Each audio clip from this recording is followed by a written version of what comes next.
yang terbaru Dr. Abdul Muta'ali ketika air laut akan disemprotkan ke 500 km berpekan-pekan menurut beliau.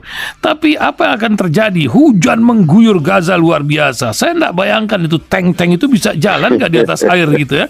Sementara Biden sudah uring-uringan sawah. Walhasil makar apa yang sedang terjadi? Silakan Dr. Abdul Muta'ali, perkembangan dari jalur Gaza. Betul.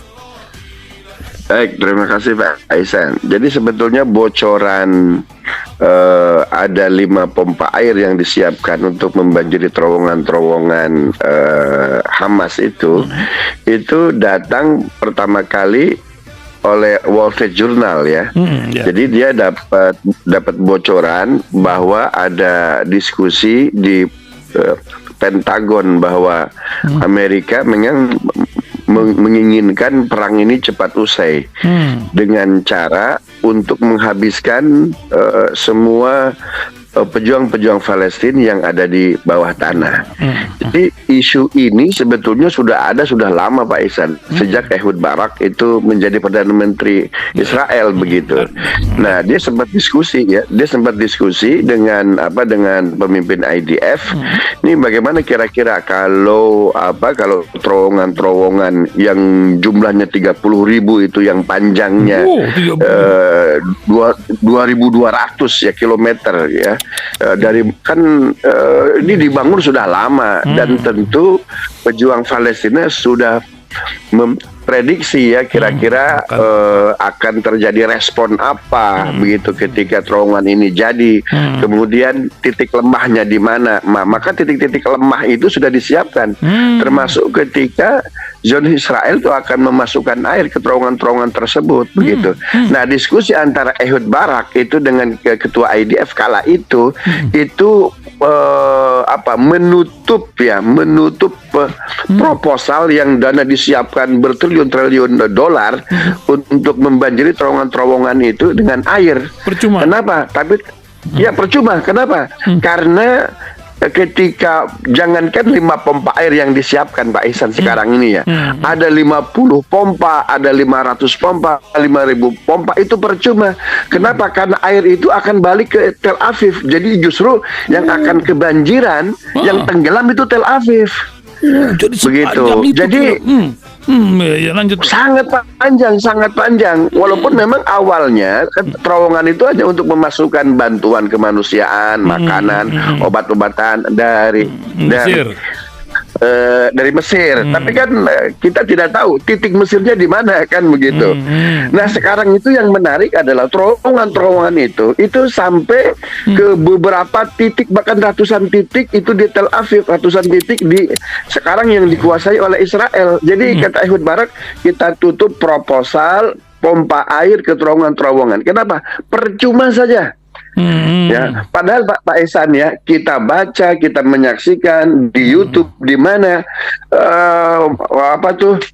Muhammad Daif dan pejuang-pejuang Palestina itu memberikan ruang ya ke Al Jazeera, ke Sputnik News untuk melakukan reportase langsung. Ini terowongan kami, ini metro kami.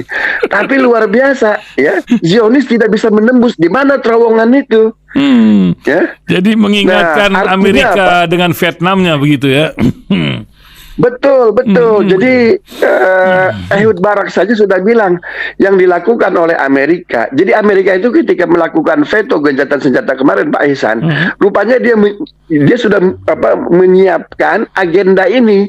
Kata Ehud Barak, nggak usah. Saya ketika menjadi Perdana Menteri ini merugikan. Kenapa? Yang tenggelam Tel Aviv. Yang tenggelam kami ini.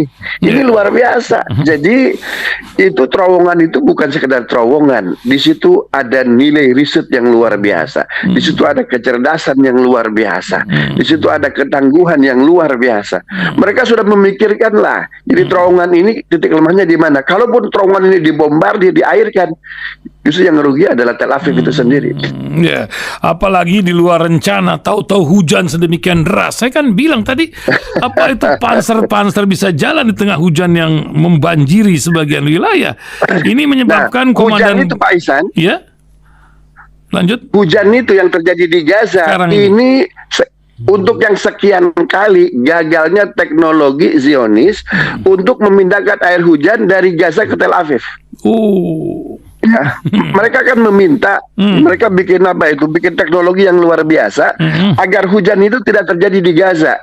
Yang pertama tujuannya agar masyarakat Gaza tidak mendapat suplai air bersih. Yang pertama. Jadi kan sudah disiapkan itu oleh para pejuang Palestina bahwa kalau turun hujan itu airnya akan disiapkan, kemudian mungkin disuling seperti apa agar menjadi minuman air bersih. Yang kedua itu kalau jalur Gaza hujan, maka serangan darat ini akan terganggu besar-besaran. Iya, ini kan jadi, Tel Aviv Gaza ini kan 70-an kilometer kalau nggak salah gitu. Iya, jaraknya antara 50 sampai 70, dekat aja Pak Ihsan. Betul. Iya, Jakarta Deket Bogor aja, lah sini kan, betul. Jakarta Bogor, betul. Nah, jadi jangan memang kalau tidak mengikuti, tidak paham terkait metro itu gampang aja untuk untuk melit, untuk menghancurkan pejuang Palestina. Air dimasukkan aja ke situ, tapi tidak sesederhana itu. Ehud Barak itu kan luar biasa, bencinya sama lah seperti Benjamin Netanyahu. Sekarang dia melakukan kebencian kepada IDF, kepada Benjamin Netanyahu karena mungkin karena saingan politik saja, oposisi saja kan begitu. Jadi ini sebetulnya untuk yang kesekian kali Pak Ihsan memompa air laut dimasukkan ke terowongan-terowongan itu. Nah, saya kira ini bentuk keputusasaan yang luar biasa, bukan hanya IDF. Bukan hanya elit IDF bukan hanya elit Zionis, tetapi juga bentuk keputusasaan Amerika, bentuk keputusasaan dan sekutunya kan begitu. Jadi kenapa? Karena tentara Amerika ini luar biasa. Kemarin saya bilang itu kan 2.000 serdadu Pak Ihsan. Itu yang tewas 750. Amerika itu belum mengakui separuh tentaranya sudah tewas. Separuh Pak Ihsan. Oh, ini menyebabkan pergolakan. Dari 2000 itu. Dari 2000 itu separuh tewas. Jadi sebetulnya gencatan senjata yang diveto oleh Amerika itu bentuk Amerika mau ditaruh di mana nih mukanya?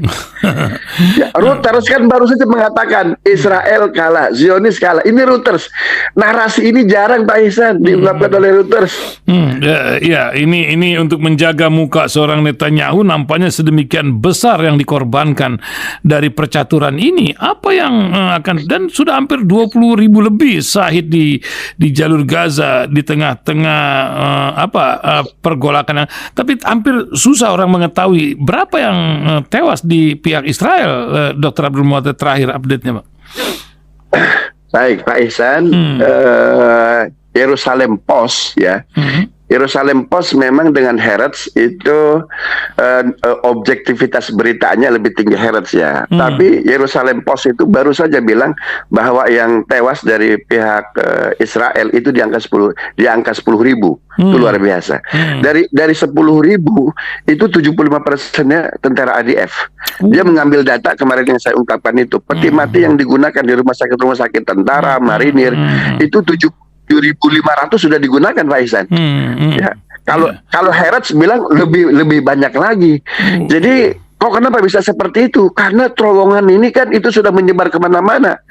Jadi ini semacam labirin yang luar biasa, titiknya banyak sekali begitu.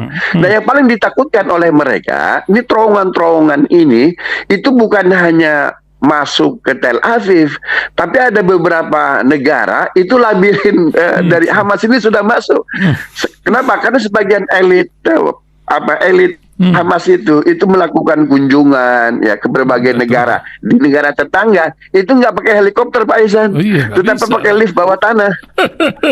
Masya Allah. Terakhir Pak Dr. Abdul Mutali, walaupun beberapa pendengar sudah mau kasih yang panjang dong Dr. Abdul Mutali, tapi kita mesti berbagi. Apa yang ingin Dr. Abdul Mutali ingatkan dari kisah ini yang sudah masuk ke bulan ketiga, belum pernah pertempuran sampai bulan ketiga begini. Silakan sebagai penutup Dr. Abdul Mutali, silakan. Ya, kalau kita membaca buku Koving Ho Pak Ihsan terkait itu silat Cina. Itu silat Cina itu jurus pamungkasnya itu jurus mabuk. Ya, jurus mabuk. Orang kalau sudah mabuk maka hilang kontrolnya.